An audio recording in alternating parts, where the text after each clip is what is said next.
এটা হলো মালদা সুস্থানী মোড়। এখান থেকে মালদা টাউনের দূরত্ব মোটামুটি 5 কিলোমিটার এবং গৌড়ের দূরত্ব প্রায় 10 কিলোমিটার। এটি NH-12 এর ঠিক পাশে অবস্থিত। NH-12 এটা হচ্ছে শিলিগুড়ির দিক এবং ঠিক তার উল্টো দিকে NH-12 এটি হচ্ছে কলকাতার দিক। আজ আমার গন্তব্য মালদার গৌড়ের রামকেলি মেলা এবং এখান থেকে মালদার একমাত্র স্থলবন্দর মহদীপুরের দূরত্ব প্রায় 13 কিলোমিটার। সুস্থানী মোড় থেকে রামকেলি গ্রামের দূরত্ব প্রায় 10 কিলোমিটার। যাই হোক, আমি আজকে যাব রামকেলি মেলা। এই রামকেলি মেলা এবছর 511 বছর পূর্ণ করে 512 বছরে পদার্পণ করল।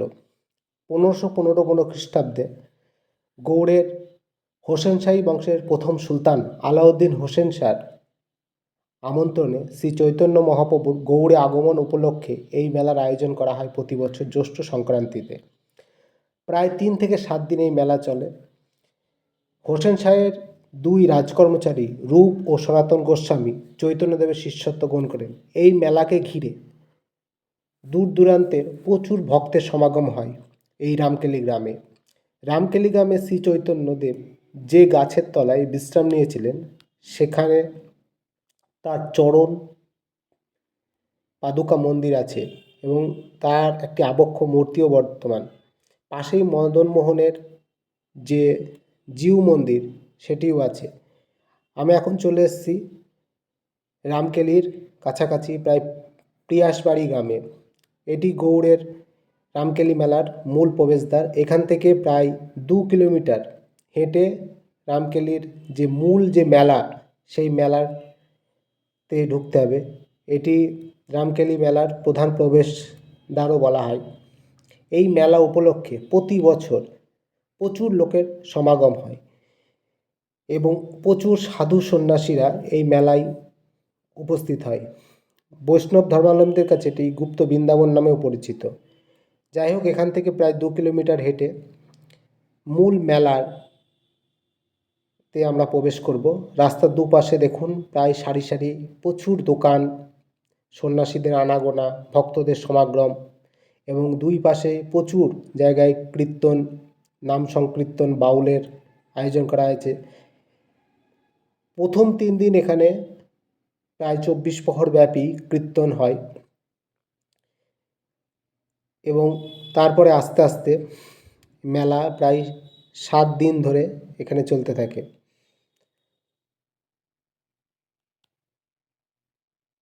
মদনমোহনের যে জিউ মন্দির রামকেলির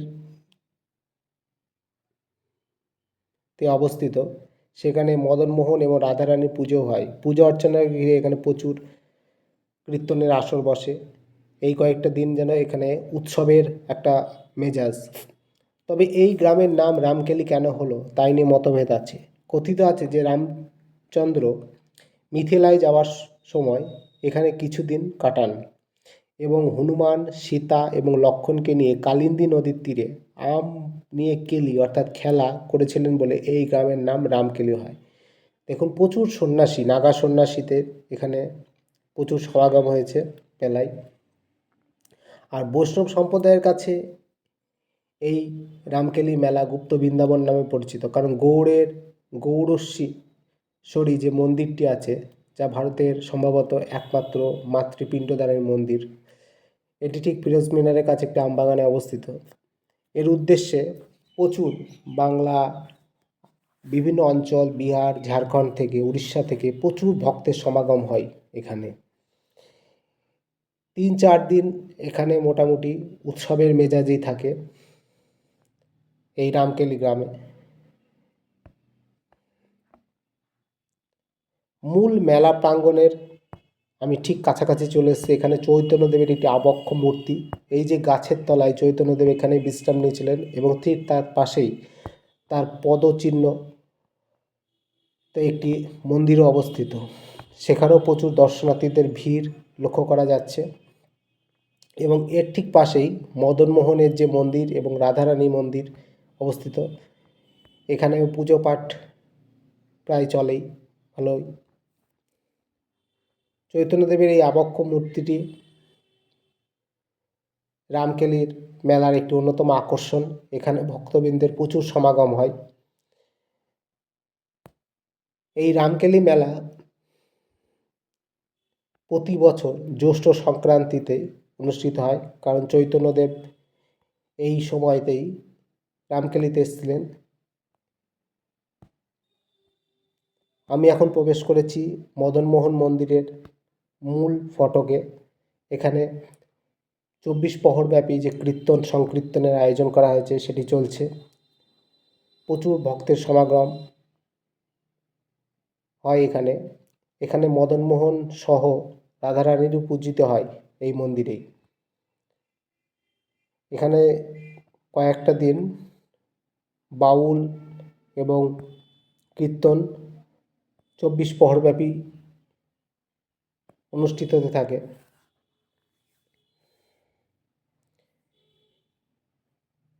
এই রামকেলি মেলার আকর্ষণে প্রচুর দূর দূরান্তের মানুষ এখানে উপস্থিত হয়।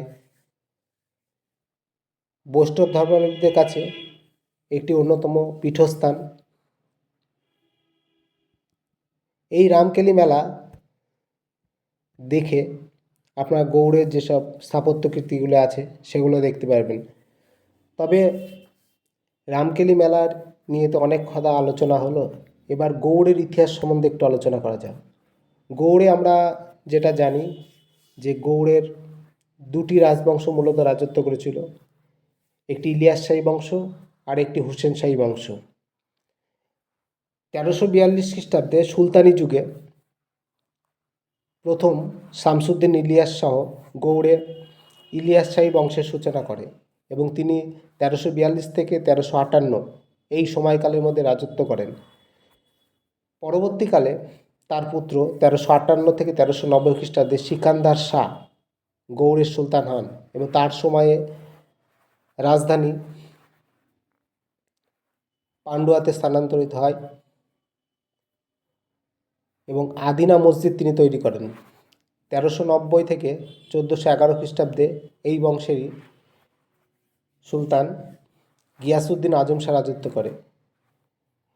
গিয়াসউদ্দিন আজম শাহ রাজত্ব পরে 1411 থেকে 1415 সালের মধ্যে রাজা গণেশ গৌড়ের রাজা হয় এবং 1415 থেকে 1435 সালে রাজা গণেশের পুত্র যদু জালালউদ্দিন মাহমুদ শাহ নিয়ে তিনি সিংহাসনে বসেন এবং তার সময়ে রাজধানী গৌড় থেকে পান্ডুয়ায় স্থানান্তরিত হয়।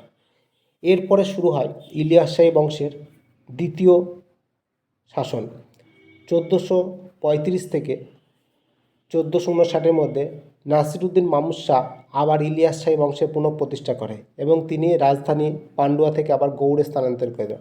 পরবর্তীকালে 1459 থেকে 1427 সালে বারবাক শাহ এই গৌড়ে রাজত্ব করে এবং বারবাক শাহকে আফ্রিকান যা কৃতদাস যাদের বলা হয় হাবসি, তারা রাজপরিবারের রক্ষার জন্য এসেছিলেন, কিন্তু তারাই বারবাক শাহকে হত্যা করে সিংহাসনে বসে। এই হাবসি শাসকদের মধ্যে সৈফুদ্দিন ফিরোজ নামে এক হাবসি শাসক 1487 খ্রিস্টাব্দে বারবাক শাহকে হত্যা করে সিংহাসনে বসে এবং এই যুদ্ধে জয়ের স্মারক হিসাবে তিনি ফিরোজ মিনার নির্মাণ করেন গৌড়ে। এছাড়াও 1487 থেকে 1493-এর মধ্যে মোট 4টে বংশ রাজত্ব করে, প্রত্যেকেই তার শাসকদের হত্যা করে সিংহাসনে বসেছিল। এই গৌড়ের বিশৃঙ্খলাময় অবস্থাতে 1493 খ্রিস্টাব্দে আলাউদ্দিন হোসেন শাহ গৌড়ে হোসেন শাহী বংশের সূচনা করলে গৌড়ের স্থিতাবস্থা আবার ফিরে আসে এবং তাকে এই যুগের আকবর বলা হতো। তিনি বারাদুয়ারি মসজিদ নির্মাণ শুরু করেছিলেন এবং তার পুত্র পরবর্তীকালে নসরত শাহ সিংহাসনে বসে সেই নির্মাণ কাজ শেষ করে এবং গৌড়কে তিনি রক্ষা করার জন্য চারপাশে একটা 22 গজি প্রাচীর নির্মাণ করে এবং কদম রসুল নির্মাণ করে। গিয়াসউদ্দিন মাহমুদ শাহ শেরশাহর দ্বারা গৌড় আক্রমণ হলে গৌড়ের পতন ঘটে এবং 1538 থেকে 1564 সালে আফগানদের অধীনে চলে যায় এই গৌড়। পরবর্তীকালে 1564 থেকে 1576 দাউদ হোসেন কারবানি, যাকে গৌড়ের শেষ সুলতান স্বাধীন সুলতান বলা হয়, তিনি রাজধানী করেন এবং পরবর্তীকালে এই রাজধানী স্থানান্তরিত হয় গৌড় থেকে তান্ডায়। পরবর্তীকালে মুনিম খাঁ আবার গৌড়ে তার রাজধানী ফিরিয়ে নিয়ে আসে 1575 খ্রিস্টাব্দে। 1594 খ্রিস্টাব্দে মানসিংহ গৌড়ের রাজা হলে তিনিও রাজমহলে রাজধানী ফিরিয়ে নিয়ে যান। পরবর্তীকালে আবার রাজমহল থেকে ইসলাম শাহ 1608 খ্রিস্টাব্দে ঢাকাতে রাজধানী ফিরিয়ে নিয়ে আসেন এবং 1639 সালে শাহ সুজা আবার রাজমহলে রাজধানী নিয়ে যায়। 1663 খ্রিস্টাব্দে মীর জুমলা আবার ঢাকায় রাজধানী নিয়ে যায় এবং শেষে 1717 খ্রিস্টাব্দে মুর্শিদ কুলি খাঁ রাজধানী মুর্শিদাবাদে নিয়ে আসে। এই যে গৌড়ের রাজধানী বারবার স্থানান্তর পরিবর্তনের ফলে গৌড়ের শাসন ব্যবস্থা মোটামুটি ভেঙে পড়ে। ফলে গৌড় শশাঙ্কের সময় এবং হুসেন শাহী ইলিয়াস শাহ বংশের সময় যেভাবে সমৃদ্ধের শিখরে ছিল, পরবর্তীকালে তার আস্তে আস্তে পতন ঘটে। আপনাদের গৌড় ও আদিনার ভিডিওটি কেমন লাগলো, রামকেলি ম্যালির ভিডিওটি কেমন লাগলো অবশ্যই জানাবেন। ভালো থাকবেন, সুস্থ থাকবেন। এই ধরনের ভিডিও পেতে আবার অবশ্যই আমাদের চ্যানেলটির পাশে থাকবেন। আজকের মতো এখানে শেষ করছি। এটি গৌড়ের শেষ নির্মাণশৈলী লুকোচুরি গেট সমাপ্ত।